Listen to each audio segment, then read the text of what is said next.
can we make dhikr while listening to talks and lectures?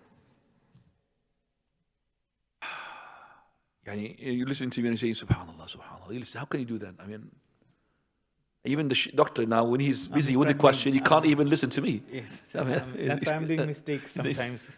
Because he's listening to me, he wants the benefit, and at the same time, he can't cope. I mean, I don't know, how do you do it? It's impossible. It's like today, I passed by somebody who was putting the Qur'an as a background music. If you understand me, background music? The Qur'an, he's sharing, and I know he loves the Qur'an, but this is not the way to respect the Qur'an, ya akhwani. You put the Qur'an reciting, and he's not paying attention to it, and people buying and selling and all of that, and ya akhi, this is humiliation for the Qur'an. You are abusing the Qur'an. Even I know that you love the Qur'an. So when I come to the person who says like this, I say, MashaAllah, tabarakallah. You love the Qur'an, don't you? But don't you know that the scholars, they said it's not correct to put the Qur'an as a background when you're not paying attention to it? What's the point in putting the Qur'an on? Because Allah Azza wa Jalla, He said, if you recite the Qur'an, فَاسْتَمِعُوا لَهُ وَأَنصِتُوا. You have to listen. And this is Qur'an. Listen to it. Now.